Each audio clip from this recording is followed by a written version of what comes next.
Mondi. Here we are again. Hello. News, reviews, updates, tidbits, factoids. Um, goddamn, there's a lot of things to discuss. There Uh, is. there's a lot of things. I think there's going to be some negativity, might I say, on this Mm, this here pod. We'll see. We'll see. I could be what's totally wrong. new? Yeah. I Hmm. guess that's true. Yeah. What's Let's new? do it. Let's go. Let's get right into it. All right, let's start it off with the Star Wars DC Marvel news. Let's pop it off strong. Ewan McGregor says that they are exploring ideas for an Obi-Wan season 2. He Hmm. says that he wants to wear Clone Wars armor Yeah. and have more flashback scenes with Hayden Christensen. Yeah. Um, do you want this? And give your brief thoughts on Obi-Wan season 1 for those who may not have heard. Yeah. So I actually enjoyed it. But look, I am, I guess I'm in the minority. I don't know. And I'm not a diehard. I hate everything Star Wars fan. So yes, I enjoyed the Obi-Wan Kenobi show for what it was. Um, it was cool seeing Hayden back, and I would love a season two. Will it really make sense like in like the canon? Probably not. Do I care? I don't give a single fuck. I would love a season two of this show with Ewan McGregor back as Obi-Wan. I would love more flashbacks with Hayden coming back. Give it to me. Is it going to be any good? Like, am I going to remember it? Like, am I going to hold on to it fondly? I don't know. But originally, when they came out with the idea for season one of the show, I thought that I wasn't going to remember it, or I wouldn't remember it fondly. And that's not the truth, man. Like, I mean, especially the stuff with Hayden and Ewan McGregor as Obi-Wan and like Vader, like that shit is just amazing to me. Like I loved it. Did it live up to the greatest battle ever? Of course not, but I mean, I got what I wanted. I was happy enough. So yeah, give it to me. Ewan McGregor. First of all, he doesn't get to make this decision. Like he literally doesn't. Um, but I'll be there as soon as it happens, if it does happen. But please, Mondi, tell everybody where you're coming from and let them know how you feel about this. I can't wait. Yes, as a real Star Wars fan, listen. Obi-Wan is not horrible. The series, it It's has not. some really amazing, beautiful moments in the show. However, most of it was not good, and the moment saved it. And a moment should never save a show. A show should be good in its totality. However, as a Star Wars fan, as a big fan of Ewan McGregor as Obi-Wan Kenobi, I'd be here for it if they can get some maybe new writers, some new showrunners on there. And just like you said, make it make sense canonically. I mean, that kind of stuff does matter to me. Ooh, sue me, you know. Fucking Yeah, just make nerd. it.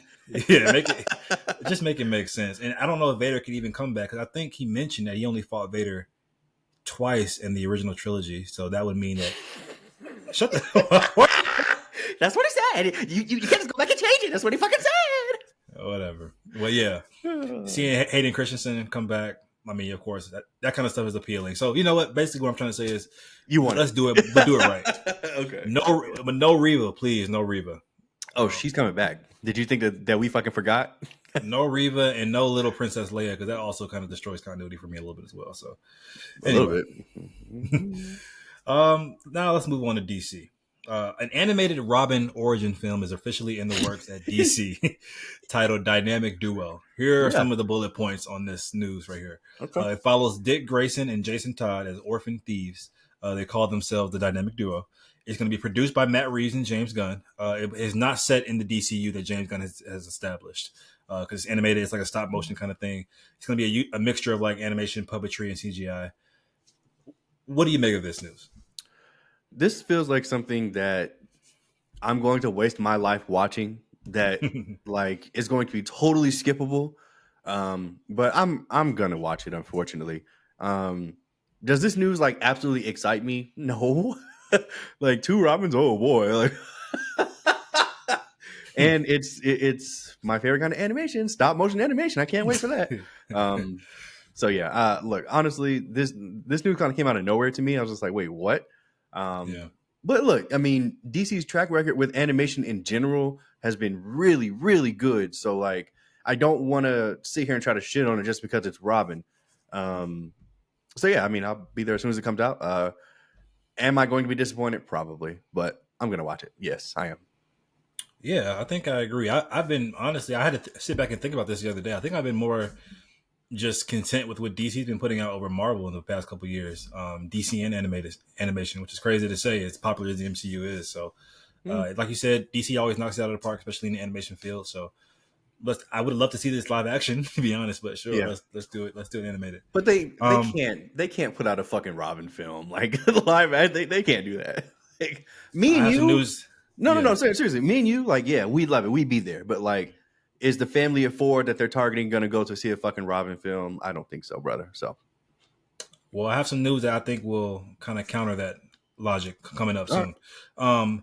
Matt Reeves confirmed that they tried to get Robert Pattinson's Batman in the Penguin show, which I've been loving, by the way, but they couldn't find a way to do it without him stealing the show. The quote was, "Batman is just too much of a powerful figure." Do you kind of agree with this line of thought? 100%. And look, man, as somebody, coming from somebody who's consumed superhero shows since I've been like a little kid, I mean live action superhero shows, like there are times when like you can easily steal somebody's fucking thunder. And I've only seen the first 2 episodes of The Penguin. Bro, Colin Farrell is just, I mean, look, we saw it in the Batman. Like he was like he had like 20 total minutes of screen time. We were like, wait, okay, this movie was great, but like, did you see Colin fucking Farrell? Like this nigga was Yeah. awesome. Yeah. And of course, like he's totally bringing it in these episodes of The Penguin. So I don't want anyone stealing his shine. Even Batman, who I love Batman. I love Robert Pattinson's Batman. He doesn't need to be in the show. Now. Here it comes. Here Right? it comes. Look, okay, look. He doesn't need to be in the show in the sense of I don't need like a full Batman scene, like kind of like how they did with the She-Hulk Daredevil thing. Like they gave us just little taste, but nigga, it was too cool. Like now, I don't care about She-Hulk anymore. I just want to see more of what Daredevil just did, even though it was just like a little thing. You know what I'm saying? I But I still like She-Hulk for what she is. But no, I see what you're saying. I do, but like yeah. But yeah. But yeah, Now, ultimately. Echo. Oh yeah, sorry. That's exactly what I meant was Echo. Excuse me. Okay. Like Daredevil's little tiny part in Echo. I was just like, okay, great. This is what I want now. Like I don't care about Echo anymore. Excuse me, I was not talking about She-Hulk. Sorry. But yeah, maybe just a little taste, boy. Just a little taste. A cape or something. just a little something, boy. Put a little Let me get a spice on cape it. going by. Let me get. Look, hold on. First of all, if the fucking MCU can make me fucking bust, I mean, wait, sorry, from a fucking then like Yeah. okay, like I mean, come on, give me something. That's all. That's all. Yeah, no, I totally agree. I do, however, think that Batman could be still integrated into the show in some capacity without him stealing this shine completely. Because, like, to me, it's kind of weird. Like, they do reference the Batman movie a lot in The Penguin, which I love, but they don't ever mention his name. Like, they won't ever say Batman, which I think is kind of weird. I don't know if they're doing it on purpose.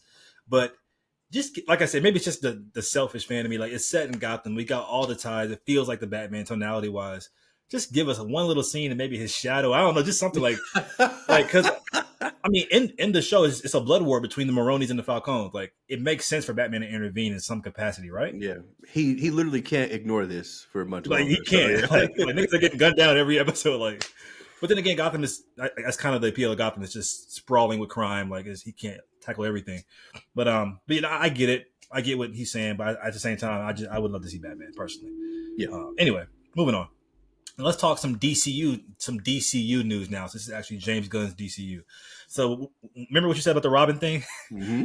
That would apply, but then this news dropped. A Deathstroke and Bane team up film is in the works, set in James Gunn's DCU. Yeah, we so love weird. this. I would assume we would love this. But to your point with the casual care, I mean, this is gonna be crazy, right? Yeah, I don't really understand the thinking behind this. And Robin's a household name, by the way, in case you forgot. Batman and Robin, like even a mom who has no idea what comics are knows who fucking Robin is. So my question is, were they in like the writer's room or during the creative process? Were they just like, okay, which one of these would do better in theaters? Like a duo Robin film or a Deathstroke and a Bane? And somehow they came out with Deathstroke and Bane. Like, I don't know. Like, I don't know. I'm not mad. I'm not mad. Yeah, we're gonna go see it, sure. But are they going to attract the mainstream audience? I don't know, man. I just don't know. I would assume that this is going to be rated R. Like they're probably gonna try to go for it. But even then, like making a superhero film rated R, you're that's historically that's not the best thing to do. It's only succeeded once or twice. So I don't know. Deadpool and Wolverine, Yeah, and the first Blade, Joker, right, was rated R, wasn't it? Joker, Blade movies. Yeah, Yeah. like we say So successful. Like I mean, like Blade was very successful. All the Deadpool movies have been pretty successful. I'm trying to think of it. I don't know, but yeah, I'm sorry. Go ahead. yeah. I forgot where I was going, but yeah, ultimately, obviously, yeah, I love this. Like, okay, great, thank you, thanks, bitch. Like, give it to me now. Like, okay, like, okay, Bane, and sure, yeah, let's do it. But yeah, I seriously worry how they're gonna put butts in seats aside from the fucking nerds that we are. So we'll see. I don't know that argument that you've been making about them, like not just because they aren't household names. Like I don't think that applies anymore. I think that with what you want to call superhero fatigue or whatever, like audiences now have gotten used to the fact that okay, if I'll go watch a superhero movie if it's good, like with Guardians or like a Blue Beetle, like even though that didn't make a lot of money, even Sure like a did. Black Panther when he was introduced, like I feel like the whole stigma of introducing characters that aren't really household names anymore. As long as you have a good movie with great marketing, you can overcome that hill. I And mean, I first of all, I agree with what you're saying, but Black Panther, Guardians, like those have built-in universes to go into. Like we don't have anything for the DCU yet, so like we don't know if it's good or well, I bad. assume by the time this comes out, we'll have Supergirl, we'll have Superman, we'll have the Green Lantern series will be out by then, so it'll be somewhat of an established universe. We'll see. Think of Like, laughing first at of me. all, I want to be wrong. No, I'm not laughing at you. No, like Yeah, I want to be wrong. Like yeah, I mean, like I hope this movie is great and it makes all the money that it wants to make. But yeah. you know, I feel like again, like I would have been the one person in the writing room, like, wait, are we sure about this? Like, is this is the one you want to pick? Whatever. Okay, Yeah, that's this is just just such a random team up. I'm so here for it though. yeah, I would never put these two together in my head, but I love the idea of these two teaming up. Like Batista has been heavily campaigning for the role of Bane, so him and James Gunn are boys, so it will probably happen. probably will. If I had to bet on it. Anyway, also set in the DCU, big news as well dropped today. We officially have our Green Lantern cast Yeah, for the series set in James Gunn's DCU. Kyle Chandler has officially signed on to play Hal Jordan, and then Aaron Pierre, or star of the new series, the new movie on Netflix, Rebel Ridge, even other stuff as well, has been cast as John Stewart in the Lantern series. What are your thoughts on both of these castings? yeah. Don't know who the white man is. Shout out to him. Great. I'm sure he Oh can wow, do Kyle it. Chandler. Oh wow, okay. Yeah, don't know him. He But I was in will say, Godzilla, King of the Monsters. You've seen this guy 1,000 times. He's been in a lot of movies. He's like sure. the main human. Okay, whatever. Got it. This nigga named a movie where like the humans literally don't matter. Okay, got it. Okay. But yeah, Aaron Pierre is green as my John Stewart. I don't know. Call me colorist, but the John Stewart I see in my mind is he a little darker, boy. He a little bit darker, but I'm sure he'll do great. I've spoken on the pod numerous of times about how I can overreact specifically to casting news, and how oftentimes I am just so wrong. So hopefully he can come in here and kill it. But I can't say that I'm necessarily loving this. But what do you think about this, Monty? Yeah, I think Kyle Chandler gonna knock it out of the park as an older Hal Jordan. I love Kyle Chandler. He's got the All American feel to him, down pat. Aaron Pierre is an interesting case, man. Because I agree with what you said. First of all, after watching the movie on Netflix, Rebel Ridge, I just saw John Stewart. I mean, I promise you, I said that as I'm watching. I'm like, this guy is John Stewart.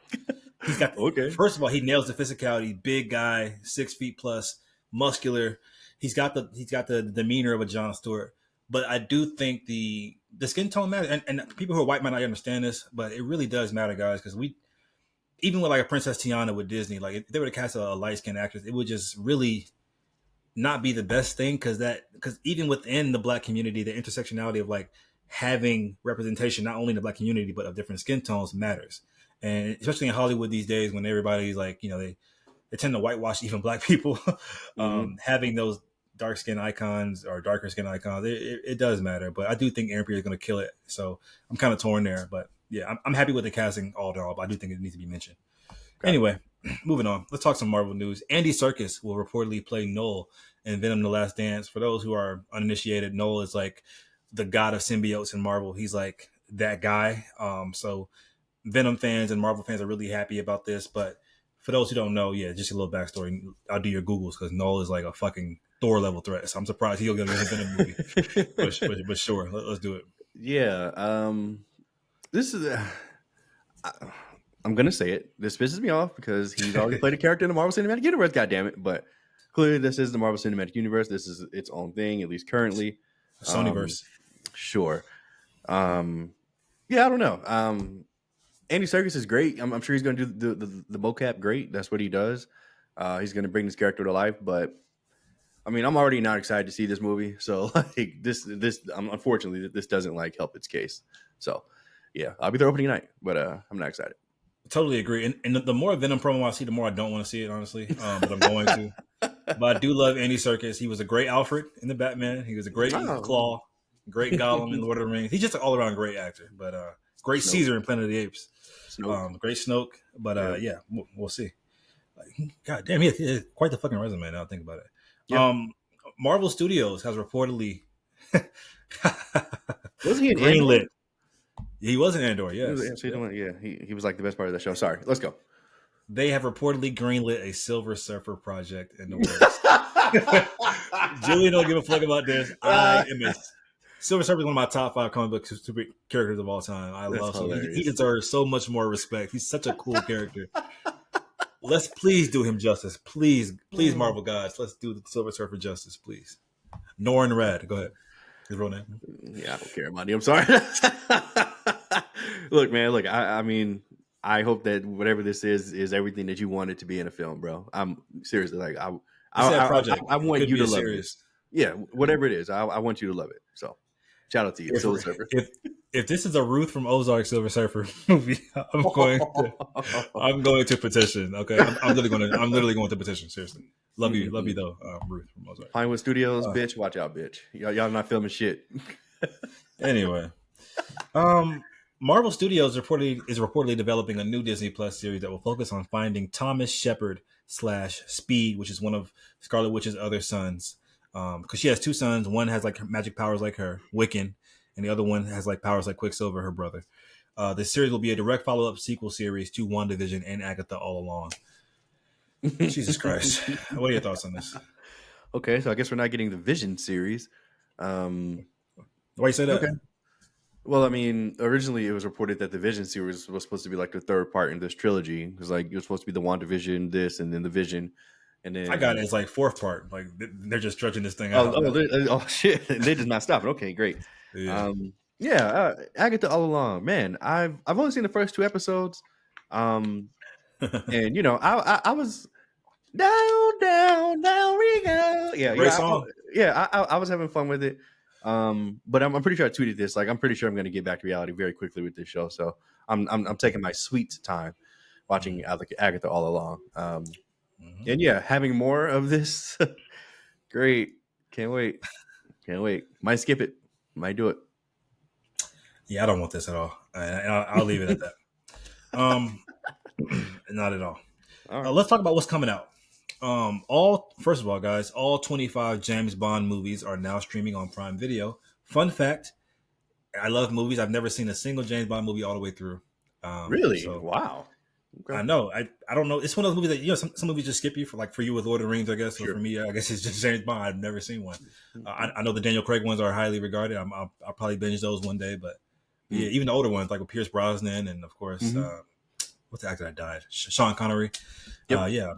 Have you seen any of those older ones? Daniel Craig ones? Yeah, I've seen. Like, I mean, I'm talking about in their totality. I've seen most of them. I feel like. Oh wow. I haven't seen the last 2 Daniel Craig ones. Okay. Yeah, I feel like I've seen most of them. I think. But yeah, spy movie. They all kind of run together. If I'm being honest. The first 5 Nightmare on Elm Street films are now streaming on HBO Max. For those who are in the spooky spirit, want to do a little binge on Freddy Krueger?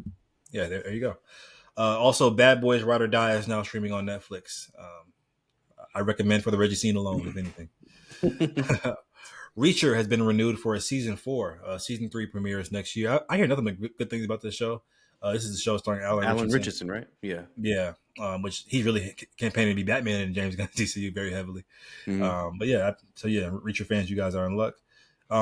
Velma has been canceled at HBO Max after 2 seasons.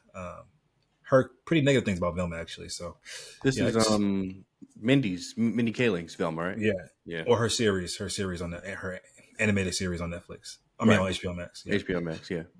Chucky has been canceled after 3 seasons on the Sci-Fi Network. So sorry, Surprised it Chucky got to fan. 3 seasons. I know, right? It's pretty crazy. The network behind Quiet on Set is set to release a documentary on Chris Brown's history of domestic violence. The documentary will include a new accuser coming forward with allegations against Chris Brown. Yeah. What are your thoughts on this? Yeah, I saw this, man. I saw this headline. I won't lie. I kind of almost just kind of scrolled by because I was just like, no way we're bringing this up again. Until I heard that there was like a new accuser, and I was like, oh, well, okay. I mean, I don't know how he's going to recover from this one, but yeah. I typically don't watch bullshit like this, honestly. Like this, like kind of like trash TV. Like this is something that's just easier to read about than it is to just like sit and waste 4 hours of my life.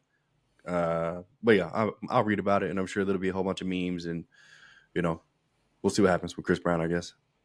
Yeah, as a big Chris Brown fan, and I think he's really talented. I've known he's a piece of shit for a long time now. I mean, too much things just keep coming out about this guy. I mean, even dealing with Karuchi and other girls he's had involved. He's just him and Trey Songz are all pieces of shit, which is crazy. All the R&B guys are just like. So, Wait, what did Trey Songz do? Oh, bro, do your research on Trey Songz. He's like a monster. Like it's a matter of time. Monster? He's a monster, bro. Okay. It's a matter of time for he goes down too, like on some R. Kelly shit. So, all right. But yeah, it's sad, I guess. But at the same time, if he did it, fuck him. Yeah, fuck him. Yeah, but I do need a new album though. Bravo is reportedly developing a reality show about Kansas City Chiefs' wives and girlfriends. The cast list has yet to be identified or determined. Any thoughts on this? I thought it was funny that like Taylor Swift fans are like, y'all are not getting Taylor, bitch. Like, they're delusional. Yeah, you are delusional. Y'all getting Taylor Swift in the show. Yeah, y'all are not getting Taylor Swift with this. This is definitely going to be Brittany Mahomes, and the rest of these bitches. That was the funniest thing I saw from this, and I totally believe it because like, why would Taylor Swift open herself up to this? Like, why? Billionaire. So, yeah, Playboy philanthropist. Yeah, she literally doesn't need to do this. So yeah, that's my thoughts.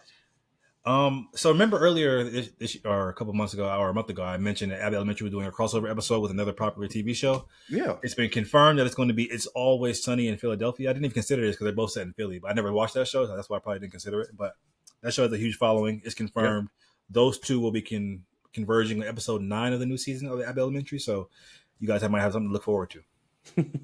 I love crossovers, man. Even though I'm not going to watch this one. Well, I mean, I still tune into Abbott Elementary, because Abby still plays it every now and then. But crossover episodes they're just amazing. Shout out to the Flash. Do you have a favorite one that comes to mind? Favorite crossover episode? It's funny you mention that because today I just watched the Elseworlds crossover with the Flash and Arrow for the first time. It was really good, bro. Like it's crazy. It's crazy how ridiculously good these things can be, like just because like it's a shared universe, and then all of a sudden it's like, oh my god, there's Barry and there's Oliver, and wait, there's a Superman here now. And it's just like, okay, like yeah, you got me, bitch. I can't handle it. You're right. But I still think the best crossover was the original one between Barry and Oliver in season 1 of Flash. That shit was just epic, but that's my opinion. The real answer is Jimmy Timmy Power Hour. Get that bullshit out of here. Jimmy Neutron, Timmy Turner collab, that had me on edge. Or the Wild Thornberrys Rugrats collab movie. That had young me like to the moon. That was just an amazing. Actually, it's time to watch that again, actually. That was a great movie. Anyway, Hellboy the Crooked Man will no longer get a theatrical release in North America and will instead come out on digital. I think it's out now, actually. I'm probably watch it this week just because I'm a big Hellboy fan.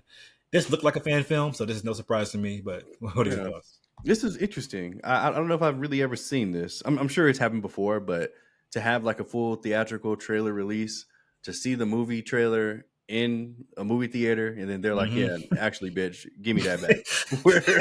This is going to fucking HBO Max where it belongs. So, okay, I guess, whatever. And if I'm correct, you never saw the Ron Perlman Hellboy movies, did you?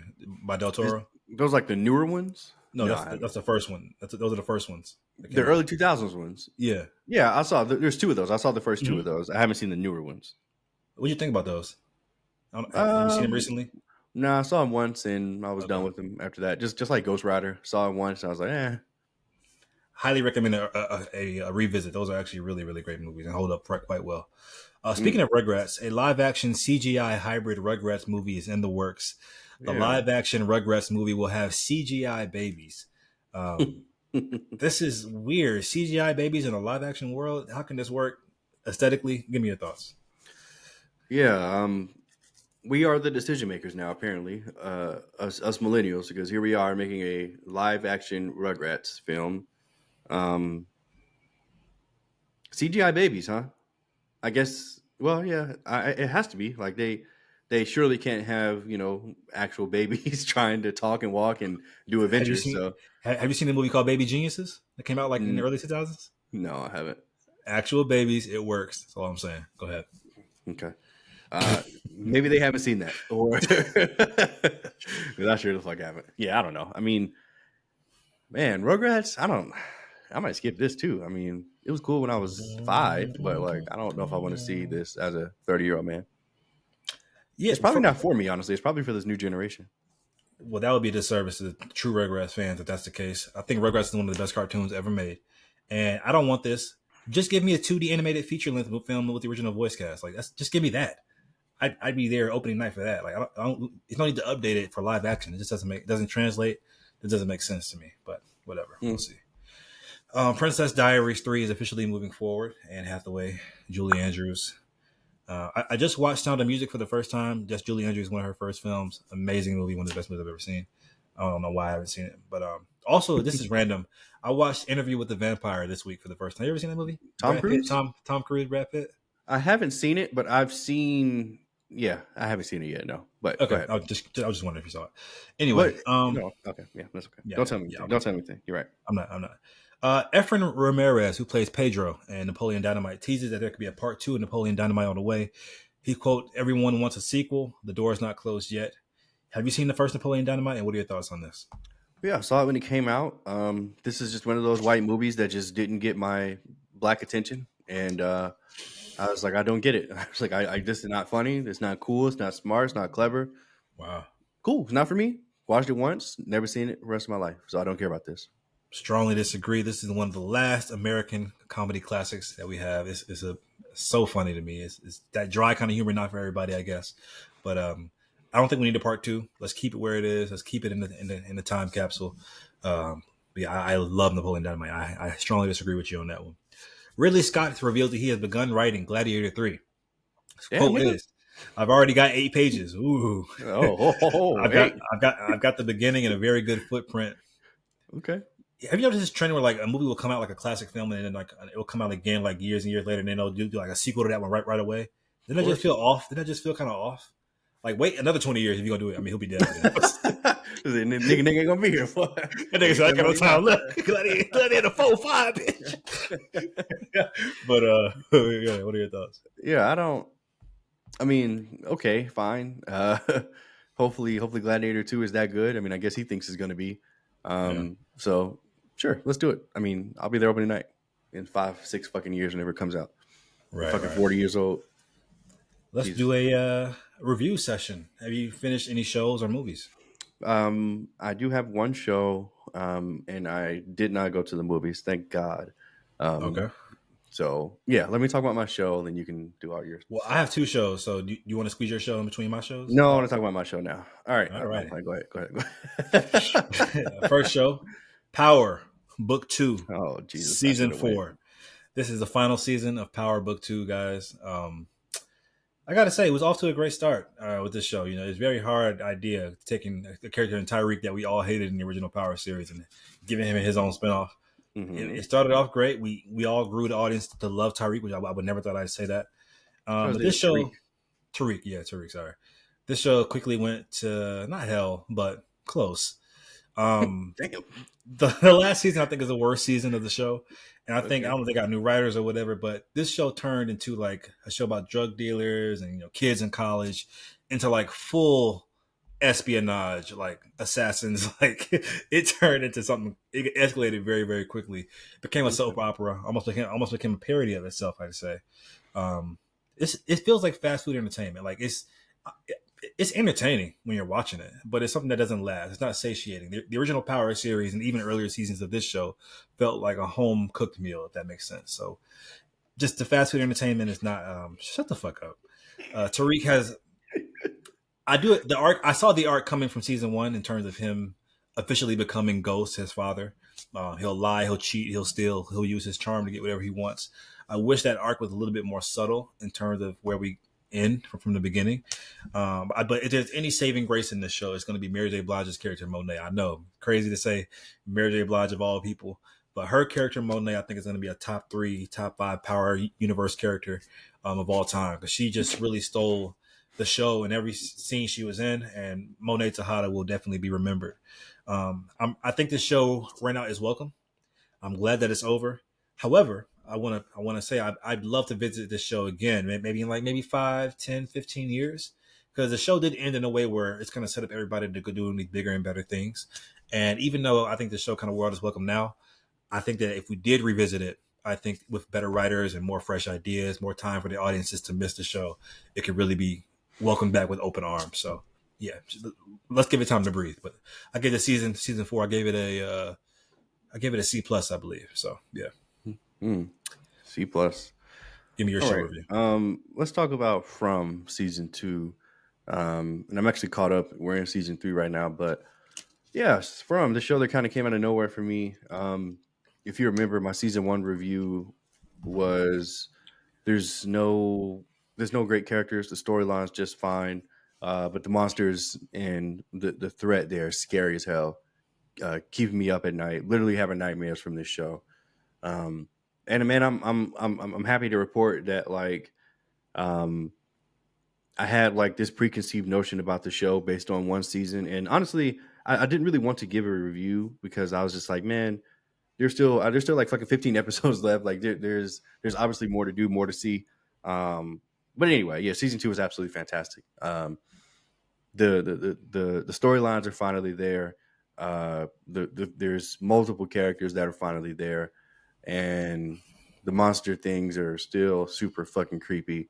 I think that new people coming into this show, I think you should expect kind of like a slow burn, which isn't really popular, especially in today's time where like you get everything all at once. You can binge everything all at once, and everything's so quick, and your attention span so small. But it kind of reminds me of Game of Thrones in that aspect. Like you've got to kind of wait a little bit to get that reward of of the show, and yeah, man, like I'm having so much fun with this. I'm unfortunately where me and Abby were all the way caught up watching it every Sunday now, which is so fucking annoying.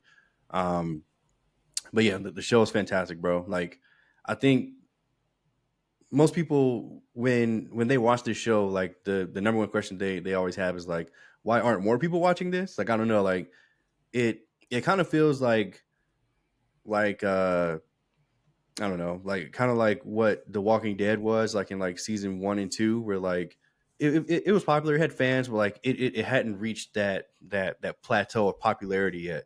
And I feel like we're getting there from It's because probably because of the obviously, platform it's on. yeah, it could have to do with MGM Plus, but honestly, I don't want it to go anywhere else. Like I don't want Netflix to get his hands on it.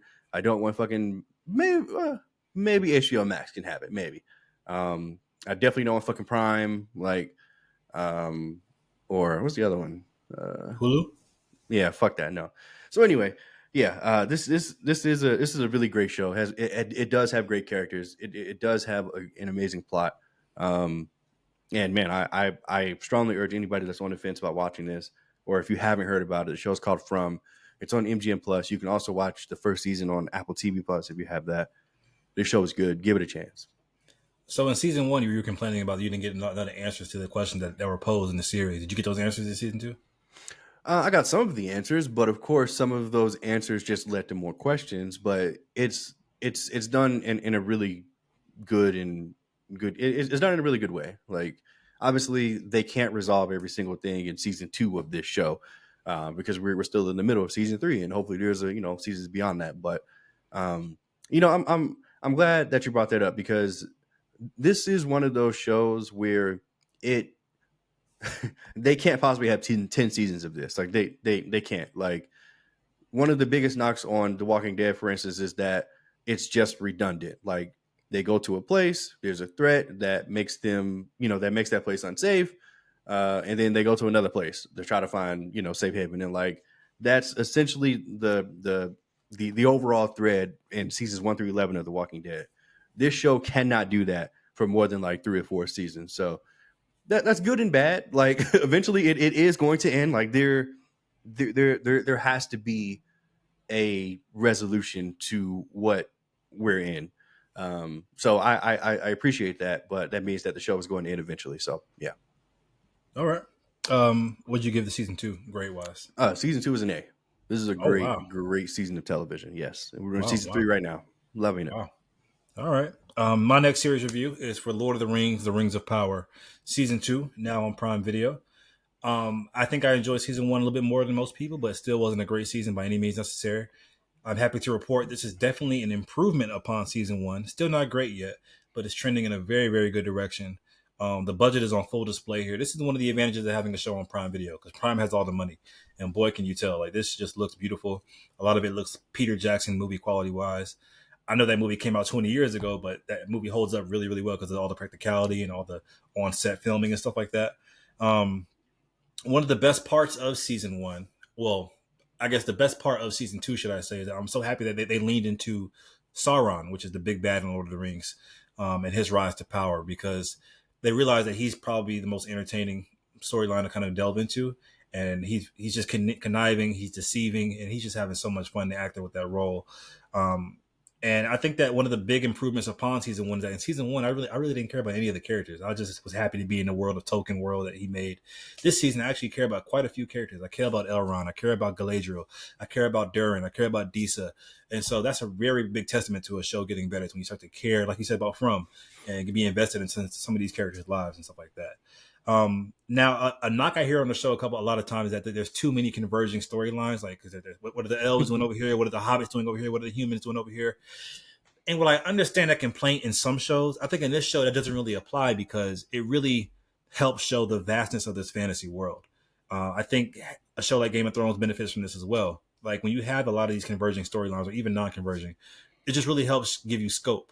Now, the problem does come into play if you don't really care about any of the characters. Like I said, that's when you don't give a fuck about all the converging storylines. But when you do, I think it really is beneficial to fantasy films, especially, or fantasy shows and films or whatever. Yeah. I will say this though. I think that the lore, this is not a show I recommend for just anybody. Like my dad watched season 1, he thought it was okay, whatever. He watched season 2, fell off episode 2 because the lore is just not for the casual. Like me myself, I didn't read any of Tolkien's books, and I was kind of lost. I'm not gonna lie. So I had to take it upon myself to do my own do my own research on TikTok, my own research on Google, That's figure out crazy. what's going on. And I totally understand. Not everybody has that same kind of resolve as me, or that same kind of patience or desire to even want to do that shit. So I totally get it if you don't feel like you fuck with it because of the experience of lore in these kind of fantasy shows. But for those who do take the time, people who have read Tolkien, people who do like Lord of the Rings, I do recommend it. But a lot of these fantasy shows, whether it be this, The Witcher, The Wheel of Time, which I love all those shows, the lore in these fantasy shows is just so fucking crazy. Which I do credit Game of Thrones for and George R. R. Martin for making it accessible for anybody who watches the show at least. You have to do your own research in the back half to kind of figure out what's going on. That kind of stuff helps with your viewing experience, yes. But you can still watch House of Dragon as long as you keep up with the episodes. You can kind of follow what's going on. So Lord of the Rings, guys, it's a tough cookie to crumble for those who aren't willing to do your lore research. I'll say that. Next review is for a movie, a movie everybody's talking about, for better or for worse. Well, really just for worse, I guess. Joker, Fufuli Adu, Joker Yeah. 2. People are shitting on this movie, man.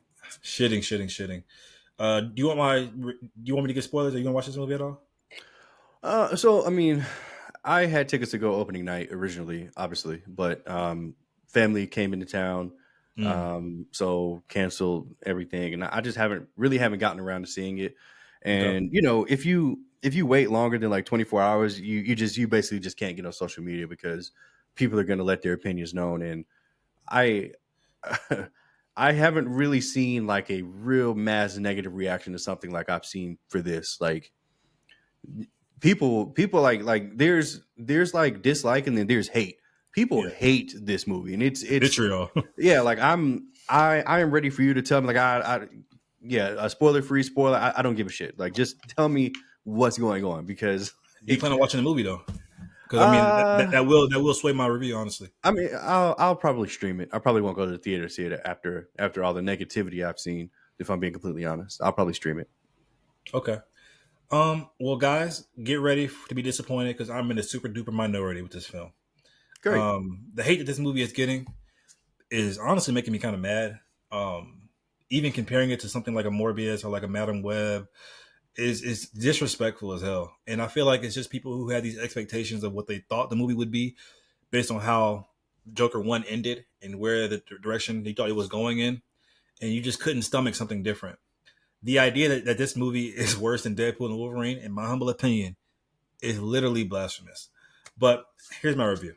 First of all, Joaquin Phoenix, to no surprise, is absolutely astounding in the film. If you go for the movie, watch it for his performance alone. I mean, he brings it just like he brought it in part one. He's absolutely amazing. And at first, like you guys, I was wondering why the hell are we making part two a musical? That makes no fucking sense. It's such a total departure from what part one was.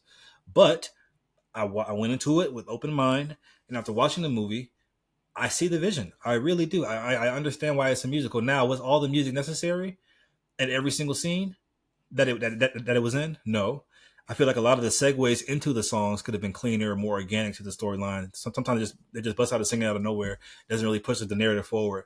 But I do understand Todd Phillips' vision, and for those who, like I said, have the patience or are willing to, I recommend just checking out maybe a brief interview with Todd Phillips explaining why he chose to make this movie a musical in the first place. I think it'll provide you a lot of necessary context for the film, and his decision in doing so. I'll be honest, it's not for everyone. I could tell that halfway through the movie. I'm like, it's not gonna be for everybody. I can already tell. But to just say that you hate it is just kind of insane to me. Now, I do have a complaint with the movie. It's not perfect, obviously. I do think that Todd Phillips, the story of Arthur Fleck, is a story that he could have. I think that he wanted to tell, honestly, without the Joker IP, DC Comics even attached to it at all. I think when he pitched it to Warner Brothers, I could totally be in left field here. Warner Brothers said, this is a nice story. It kind of reminds us of like Taxi Driver, Martin Scorsese. Let's throw this Joker IP on it. I'm sure it'll make a lot of money. And boy, did it. Part one made $1 billion. And this is the problem with that, though. This movie arc of part one and part two, with the same ideas, musical, everything, could have still fully worked without the Joker name attached to it. And so when you have fans of the Joker, which most people are, Joker's a fucking household name, the most iconic villain of all time. There are certain expectations that we have, which I'm assuming is leading to all the anger as to why people aren't liking this movie. Number one, even things I'm angry about, not angry about, but kind of weird, kind of like what's going on about. Number one is that we expect the Joker to have ties to the larger Batman / Gotham lore and mythos.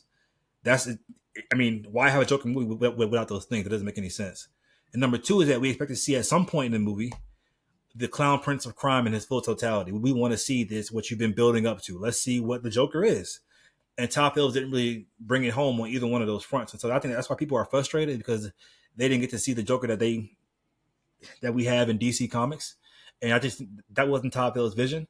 And I see his vision, but I also understand, like I said, the vitriol or whatever that's been going on with that. So I gave the film a B, man. I think it's a beautiful piece of art. I think it's misguided in some places. I think it's a little fluff in some places, but to watch this movie and just say that it's horrible, I just can't agree with, honestly.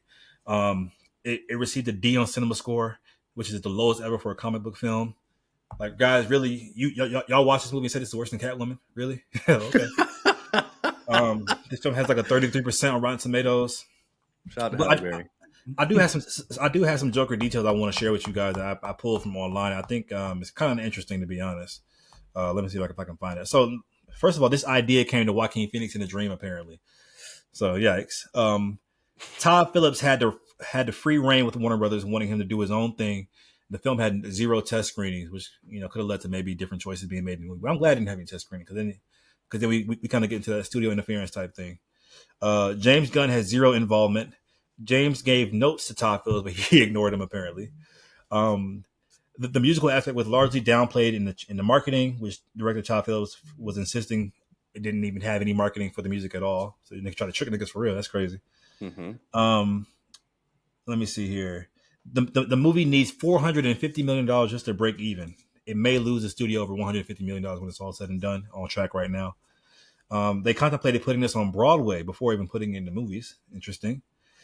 First of all, I didn't mention Lady Gaga's Harley Quinn. I thought she was really good as well. I thought she was kind of put to the side in the third act, but I enjoyed it for what she had.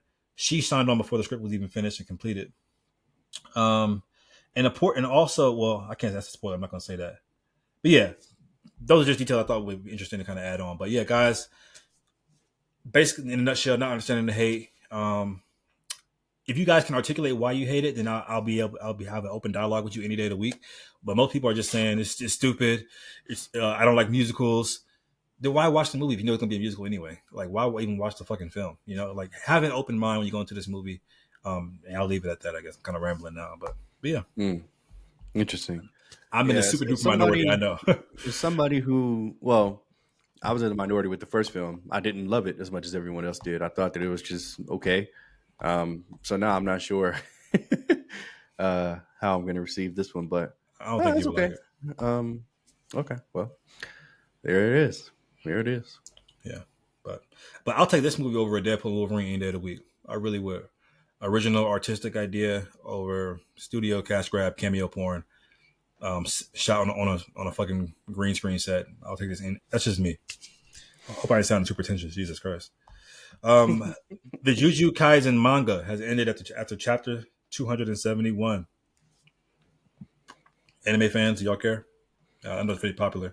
Yeah, don't watch Jujutsu Kaisen. I fell off after season 1. The show's fine. It just didn't grab me. Let's talk some video game news. October is stacked with video game releases. Of course, Dragon Ball Sparking Zero. We got Call of Duty Black Ops 6, Sonic Shadow Generations, Metaphor. We got Super Mario Party Jamboree. There's a Silent Hill 2 remake. There's a Quiet Place: The Road Ahead, Horizon Zero Dawn Remaster, Diablo 5 or 4 or 6 or 4. I'm sorry. Alan Wake 2 and others. So gamers, you guys have a lot to look forward to, I guess, if y'all care about any of those. Do you care about any of those titles I just named? Mario Party Jamboree, wow. No. No? Not a single one of those titles? I'm not going to play a single one, no. Okay. Nope. Even Sonic Shadow Generations? No, I'm not going to play it. Okay. You're not going to get me again. An Alien Isolation sequel game is reportedly in the works. This is a game I never heard about, but after Romulus came out, I remember people saying this movie reminds me of Alien Isolation so much. It'd be such a cool to have part 2 of this game, and so maybe they heard what you guys were saying because part 2 is greenlit for this game. So, have you heard of this game? Have you played it? So I haven't played it, but Dr. Disrespect played it on stream like a week ago. And I was like, "What the hell is this?" It looks super interesting. So I actually might give it a try now. Alien Isolation. Yep. Steven Spielberg is apparently a PC gamer and loves playing Call of Duty.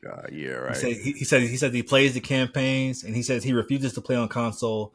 I can only do keyboard and mouse, is the quote. Wow. Real gamer. He's a real gamer. All right. Yeah. Steven fucking Spielberg over here 360 no scoping people. Yeah, sure. Isn't that crazy? He was online playing somebody and he was fucking Steven Spielberg. Yeah, that'd be nuts, but I would never believe it. I would literally have to see him and watch him play a full game on mouse and keyboard in Call of Duty for me to believe, like, all right, you do this. So, yeah. Interesting. Let's talk some trailers, guys. We have the trailer for the John Williams documentary releasing on Disney Plus November 1st. What are your thoughts on this? John Williams, one of the most iconic, well, probably the most iconic music composers for a movie of all time. I'm surprised he's still alive. I guess I shouldn't have led with that. Sorry, but what?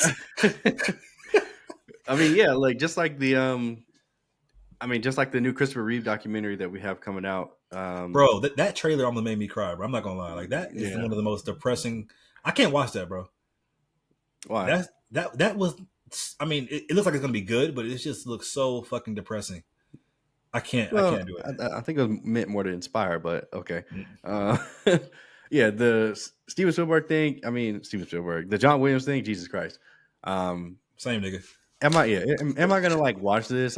Probably not. Honestly, I might stream it. I'm not going to the movies to watch this. I'm sorry. No, it's coming to Disney Plus. Oh, Disney Plus. Okay, great. Yeah, Disney Plus. Yeah, okay, I'll check it out on Disney Plus. It'll take me like 5 days to get through it, but I'll check it out. This shit been like fucking 3 fucking hours long, probably. But let's do it. I'm not gonna lie, even though I love John Williams, I kind of went into this trailer like, okay, whatever, let's just see what it's about. And I was really sold by the end of it. I was like, this, I'm reminded this guy's a fucking legend. I mean, Star Wars, Jurassic Park, like this dude was in everything. Jaws, Superman, Jaws, yeah. like the scene in the trailer when he's doing the Jaws trailer, he's like, "Hey, I just have two strings for you. How do you sound? How do you think this sounds?" Dun-dun. Dun, Like, dun. Oh, I was like, oh yeah, shit, this nigga's that guy. Like, yeah. yeah, I'm gonna watch this. Like, I'm super excited now. I actually want a biopic now of this guy, just because can you imagine hearing those iconic scores in like a Dolby? Like that would be crazy. So I'm here for this. John Williams, Hans Zimmer, LeBron Jordan. Anyway, we have the trailer for Amelia Perez starring Zoe Saldana, Selena Gomez, and more coming November 13th on Netflix. This is a musical. What are your thoughts? I missed all the trailers, so I Oh don't know what wow, this is. Sorry. every single one. Okay, that's nice. Well, guys, this is a musical coming to Netflix, and I have no idea what this is about based on the trailer, but it's a great trailer. Okay. Hey, this is the power of what a great trailer can do. I still have no idea what it's about. I'm going to watch this now just because of the trailer. It was a really great trailer, and I do like musicals, unlike most of the world, so I'll check it out. Yeah, the trailer for a new erotic thriller called Baby Girl, starring Nicole Kidman and Harris Dickinson. You guys might remember him from Iron Claw and from The Kingsman prequel. Basically, it's like erotica thriller. Young intern falls in love, or not. I don't know if he falls in love, but he's fucking his CEO boss. You know what, guys? We need movies like this. Goddamn it. Okay, I love me an erotica thriller. Yeah, we do. We do. These get lost in the shuffle a lot of times. They don't get a lot of theatrical releases. Call me horny, but I'll be here for this. That's what I say. Sounds very horny of you, but all right. We have the trailer for Time Cut. This is a film about a girl who travels back in time to the early 2000s to stop her sister's murder. Coming October 30th on Netflix. Brother. It stars Madison Bailey of Outer Banks and Jenny. Your favorite show. Jenny in Georgia. Yeah, I love Outer Banks season 4 dropping tonight. No, tomorrow, Friday. Anyway, yeah, I love early 2000s nostalgia, and you can always get me with that kind of stuff. But this trailer, no, this looks like a Netflix Chat GPT movie. You can't do it. I've evolved, guys. Okay. I've evolved. Sure. I don't give Netflix the benefit of the doubt anymore. I'm sorry. Sure. Yeah. I know, sure, right. Check his Instagram. Have you seen any of the starting five on Netflix, by the way? I can't wait to watch it. No. Oh, okay. I'm going to watch it soon, though. Yeah. Yeah. Okay. Never mind. We have the trailer for Clint Eastwood's movie called Juror Number 2. It's coming out, starring Nicholas Hoult. Coming to theaters November 1st. Pretty interesting premise, guys. It's a man on jury duty who's on jury duty for a murder that he committed, which obviously the police don't know. I recommend watching the trailer. This looks like one of those original movies that I think could be really good. Nice cast here. I like Clint Eastwood as a director, so I'll probably be here for this. Isn't Nicholas Hoult Lex Luthor? Yes. Mm-hmm. He is confirmed to be Lex Luthor. Next bit of news, I would love your thoughts on this. Movie studios are assembling superfan focus groups to assess various materials for a franchise project to avoid social media backlash. The quote is, "They will just tell us. If you do that, fans are going to retaliate. If it's early enough and the movie isn't finished yet, we can make those kind of changes." Basically, studios are trying to get focus groups into fans like big franchises, Marvel, Lord of the Rings, Star Wars, whatever, and see if this shit is good before it comes out. This could be a slippery slope, but what are your thoughts on this? As a super fan of quite a few franchises, this is an absolutely terrible idea. Just because you can never really please us. Like you really can't. You're damned if you do, and you're damned if you don't. So, I mean, I don't know how they can do this and think that they're going to make money, because at the end of the day, that's all studios really care about is making money. Now, are there exceptions to the rule? Sure. I mean, you've got the blockbusters like the Avengers, or the Star Wars episodes that people are just going to see regardless because it's Star Wars. But like, do we need like a fucking focus group for like Ninja Turtles? Like the Ninja Turtle movie wouldn't have came out. Like it wouldn't have came out. Like, hey man, first of all, there's some hardcore TMNT fans. I know, that's what I'm saying. But like, we were like the only people that liked it. Like everybody else, was like, this is stupid. Like what the fuck is this? I loved it. Yeah, so like, I mean, like it wouldn't have ever came out. And I think it could end up doing more harm than good ultimately. So yeah, I hope that this literally never happens. That's just my opinion. 100,000 million% agree. Putting the power into the fans of just casuals or even people who are hardcore, whatever you want to call us. I wouldn't even want the power to fucking alter the direction of a new Marvel or a new Star Wars movie. Much as I love Marvel and Star Wars, I don't want that power. I don't deserve that fucking power, and I'm self-aware enough to even know that. Let the artist work, for better or for worse. And once you start giving fans power, there's almost no turning back. And like you said, you just can't please everybody. And also, fans don't know what's best. A lot of times, these niggas want direct adaptations of the fucking comic book that it's based on, or off the book that it's based on. Direct one-to-one adaptations are not. Why make a movie if you're going to do that? So they don't know what's best. Sometimes creative changes can be for the best, or I agree, sometimes even for the worst. But let the movie studios and the writers and the talented people in Hollywood make those decisions, because it's just more fun being on the outside looking at it anyway, to be honest. Yep. Last bit of news here, guys. Rest in peace to John Amos, who has passed away at the age of 84. I know Julian hates when I do this, but hey, it's guys. He was in iconic franchises. He was in iconic material like Good Times, Roots, Coming to America, a Black Hollywood treasure. Rest in peace to John Amos. Yeah, R.I.P. John Amos. Any lasting thoughts? Make sure you guys like the video, comment down below, subscribe to the Current AirPods. We're still at 40 fucking subscribers. That's crazy. I'm so sorry. Fuck y'all niggas.